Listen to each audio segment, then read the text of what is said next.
आप देख रहे हैं स्टेट टुडे न्यूज। मैं हूं आपके साथ हर्षिता मिश्रा। आइए करते हैं खबरों की शुरुआत।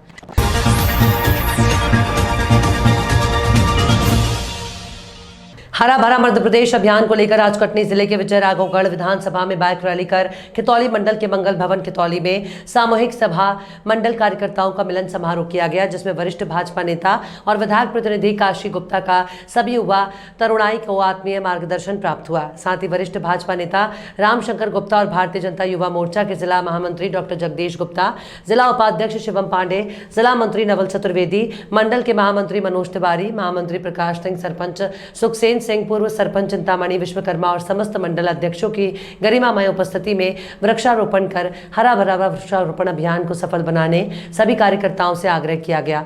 मौके पर बरही क्षेत्र सहित खितौली के सैकड़ों लोग उपस्थित रहे।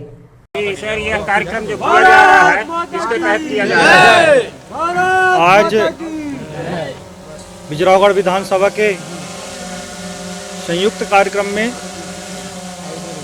खितौली मंडल में भारतीय जनता युवा मोर्चा द्वारा वृक्षारोपण का कार्यक्रम पूरे प्रदेश में चलाया जा रहा है, जिसमें 75 लाख वृक्षों का रोपण करना है।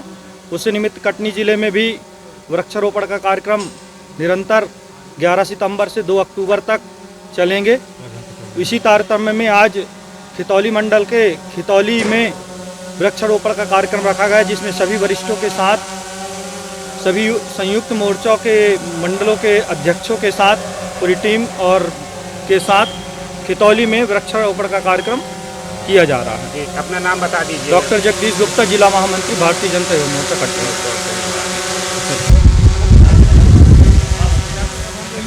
वर्तमान में देखा जा रहा है कि राजस्थान में लंपी वायरस की वजह से हजारों गौमाता लंपी वायरस से ग्रस्त होकर मौत के आगोश में समा चुकी हैं और देखते ही देखते मंदसौर जिले के शामगढ़ नगर में भी यह वायरस दस्तक दे चुका है। इस वायरस ने शामगढ़ में भी कई गौमाताएं इसकी चपेट में हैं, जिसके लक्षण उनके शरीर के ऊपर गठानों का हो जाना, उनमें कमजोरी आ जाना और चलने फिरने में असहाय हो जाना आदि लक्षण है। यदि ऐसा ही चलता रहा तो गौमाताएं विलुप्त के कगार पर पहुंच जाएंगी। तो आपका और हमारा फर्ज है कि समय रहते गौवंश को बचाने में अपनी महत्वपूर्ण भूमिका निभाएं। इसी कड़ी में शामगढ़ नगर के समाज सेवी और पत्रकार समेत दीक्षित ने अपने सहयोगी टीम के साथ गौमाता को बचाने के लिए एक मुहिम चलाई है, जिसमें इनके द्वारा अपने सहयोगियों के साथ पशु चिकित्सक को ले जाकर इंजेक्शन लगवाए। इनके द्वारा सुबह शाम गौमाताओं को दवाई दी जा रही है। आप भी यदि गौमाता को बचाकर थोड़ा पुण्य कमाना चाहते हैं तो हमें चिकित्सक की पर्ची से मेडिकल स्टोर से दवाई दिलवाकर अपना सहयोग कर सकते हैं। गोवंश को बचाने हेतु आपके द्वारा क्या प्रयास किए जा रहे हैं, थोड़ा विस्तार से बताएं। गोवंश में जो अभी लंपी वायरस का नामक एक जो बीमारी आई है, राजस्थान में हजारों सैकड़ों गायों को अपने मौत के आगोश में समा चुकी है। इसी के तहत में मंदसौर जिले के शामगढ़ में भी लंपी वायरस अपनी दस्तक दे चुका है। कई गायों के अंदर देखने को मिला है लंपी वायरस। तो हमारे पशु चिकित्सालय द्वारा डॉक्टर साहब द्वारा समय समय पर उनको इंजेक्शन दिए जाते हैं और हमारे द्वारा उनको सुबह शाम मेडिसिन दी जाती है, ताकि जिससे गोवंश जल्दी स्वस्थ होए और गोवंश को बचाने में सभी समाज सेवी और सामाजिक कार्यकर्ता, राजनीतिक दल वगैरह अपना सहयोग प्रदान करें। हम लोगों को किसी भी प्रकार का सहयोग में पैसा वगैरह हमें नहीं चाहिए, सिर्फ हमें ये मेडिसिन चाहिए जो मेडिकल स्टोर पे उपलब्ध होती है। तो जो इच्छुक व्यक्ति वो हमें मेडिकल से मेडिसिन लाकर देते, जिससे हम गोवंश को समय समय पे सुबह शाम दवाई दे सके, जिससे गोवंश की जान बचाई जा सके। अभी तक किसी के द्वारा आश्वासन मिला है दवाई गोली के लिए? हाँ, शामगढ़ के एक समाजसेवी व्यक्ति है शिव कुमार जी काला, उनके द्वारा कहा गया है कि आपको जितनी मेडिसिन की आवश्यकता लगती है उतनी मैं आपको उपलब्ध करूँगा। क्या नाम आपका? हेमंत कुमार दीक्षित। पिपलौदा तहसील के ग्राम पंचायत तालीदाना के नजदीक पुलिया पर लगातार तेज बारिश से पानी पुलिया पर से होकर गुजर रहा है। फिर भी स्कूली वाहन तक अपने वाहन को जान जोखिम में डालकर पुलिया पार करते हुए नजर आ रहे हैं। ये कोई पहला नज़ारा नहीं है, पूर्व में भी ऐसे कई नज़ारे अक्सर देखे जा सकते हैं, जहां पर कि जान को जोखिम में डालकर ग्रामवासी पुलिया पार करने पर मजबूर हैं। ग्रामवासियों का कहना है कि पूर्व में भी इसकी शिकायत की गई है, लेकिन जवाबदार अधिकारी ने इस और कोई ध्यान नहीं दिया। फिलहाल नज़ारा आपके सामने है।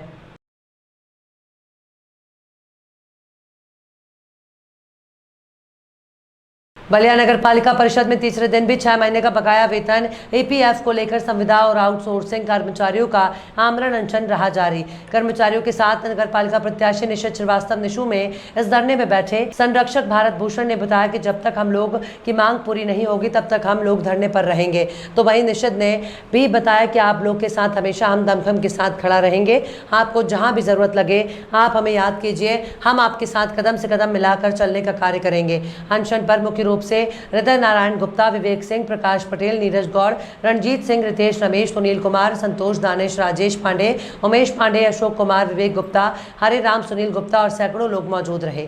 जी सर, अपना परिचय देते हुए आज यहाँ पे आप धरने पे बैठे हैं, कैसा ये धरना है? मैं निशित श्रीवास्तव निशु, नेता नगर पालिका परिषद बलिया। बहुत ही शर्म की बात है, जो कर्मचारी नगर पालिका परिषद में काम करता है, काम लेते समय आप कहेंगे कि ये मेरा कर्मचारी है, इसके दुख सुख में साथी है, और जब वेतन देने का समय आ रहा है तो पता चल रहा है कि पूरे कर्मचारियों को 6-6 माह से वेतन नहीं मिला है। और भी दुर्भाग्य की बात है कि पीएफ होता है, कर्मचारी का निधि होता है, उस पीएफ फंड को भी यहाँ के जिम्मेदार व्यक्ति, जो भी जिम्मेदार व्यक्ति है, कथाकथित जी है या जो भी जिम्मेदार है, उस पीएफ फंड को भी ठेकेदार को पेमेंट देने का काम करते हैं। तो बताइए, ये सारे आउटसोर्स पे कर्मचारी हैं, ये लोग कहाँ जाएंगे? इनके भी बाल बच्चे। जी सर, आपका परिचय? मैं भारत भूषण मिश्रा, स्व शासन कर्मचारी महासंघ शाखा नगर पालिका परिषद बलिया में महामंत्री हूँ और अपने आउटसोर्सिंग कर्मचारियों के साथ आज धरने में, जो कि हमारा एक आउटसोर्सिंग कर्मचारी 2 दिन से आमरण अनशन पर बैठा है। ये कौवा दिन है आप लोग का? ये तीसरा दिन है आज। अच्छा, तीसरा दिन धरने में बैठे हैं। क्या है आप लोग की मांग? मांग ये है कि लगभग 6 महीने से इन लोगों का मानदेय बकाया चल रहा है। 3 बरस से इनका जो वेतन भुगतान होता था उसमें से इनका ईपीएफ कटौती कर ली जाती थी, लेकिन 3 बरस हो गया। शासनादेश यह कहता है कि आप इनके खाता खोलवाएंगे, उसमें इनका ईपीएफ जमा कराएंगे और उसमें अपना भी जितना अंशदान अपना भी देंगे और इनका, और हर 6 महीने पर यह निकालेंगे उस पैसे को। लेकिन ये 3 बरस हो गए, इनको पता नहीं है कि हमारे ईपीएफ का पैसा गया था। तो इनकी मांग है कि भाई हमारा 6 महीना का वेतन दे दिया जाए।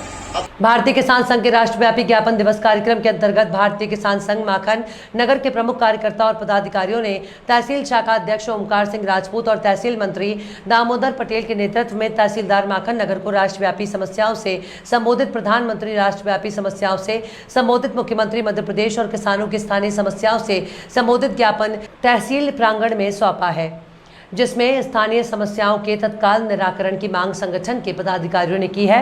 लगभग सैकड़ों की संख्या में आज तहसील कार्यालय में स्थानीय किसान उपस्थित हुए और उन्होंने भगवान बलराम की जयघोष के साथ जिला प्रशासन से किसानों की समस्याओं का तत्काल निराकरण किए जाने की मांग की है। ज्ञापन में प्रमुख रूप से प्रदेश के मुख्यमंत्री को उनकी उस घोषणा से अवगत कराया गया है जिसमें उन्होंने किसानों के हित में खेत सड़क योजना को प्रारंभ किए जाने की वर्षों पूर्व शासन स्तर पर घोषणा की थी।